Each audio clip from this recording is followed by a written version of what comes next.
masyarakat sekitar. Pada saat pembangunan masjid tersebut, tiang-tiang masjid itu dicari mulai dari ujung ke Desa Batu, Kecamatan Piani. Adapun tiang-tiang masjid itu hanya ditendang dari ujung dengan kesaktiannya, sehingga bisa dihanyutkan ke sungai dan sampai ke depan Masjid Keramat yang berada di pinggiran Sungai Tapin. Setelah masjid selesai, warga pun mengadakan syukuran.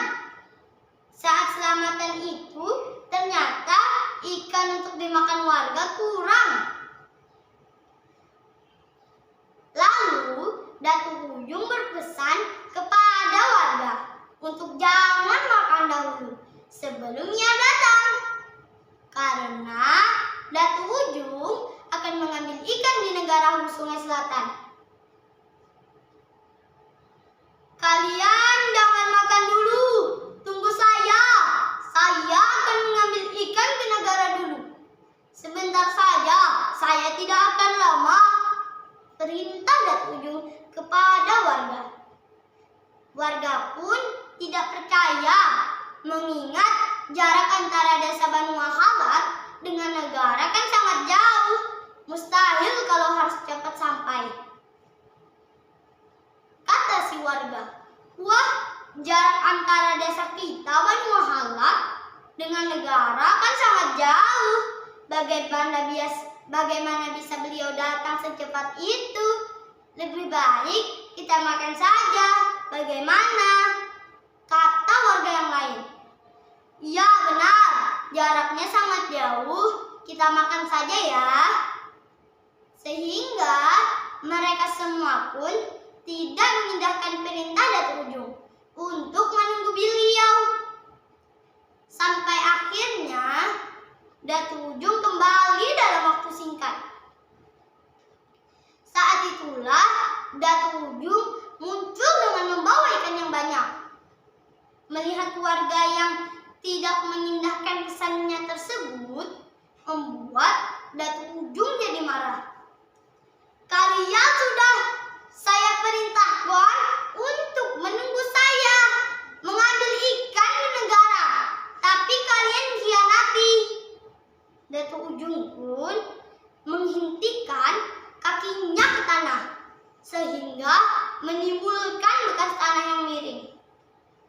Hingga sekarang, bekas pijakan tanah tersebut yang berada di bagian pojok kanan masjid masih ada. Pada tahun 1953, saat lantai masjid ditegel dan dalam tahap akhir, datang seorang pengunjung yang bernama Ibu Zahra dari Balikpapan ke Masjid Keramat Banu Mahalat.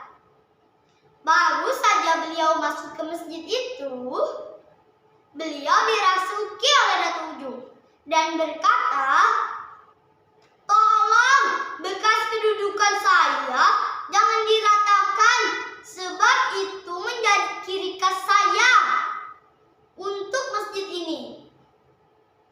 Hingga sekarang, masjid ini masih dikeramatkan setiap hari. Selalu ada penziarah yang datang dan membaca doa selamat dari masjid ini.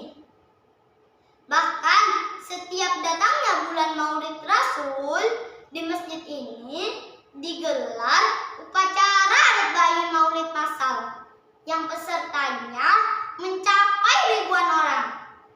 Dan tidak hanya anak-anak, tetapi orang tua juga. Sampai di sini kisah ulun, sampai di sini cerita saya. Adapun nilai cerita tadi ialah selalu menjaga amanah, sehingga kita dapat dipercaya oleh orang lain. Ada monyet berkacamata membawa mentega. Lestarikan budaya kita agar kelak tetap terjaga. Wassalam.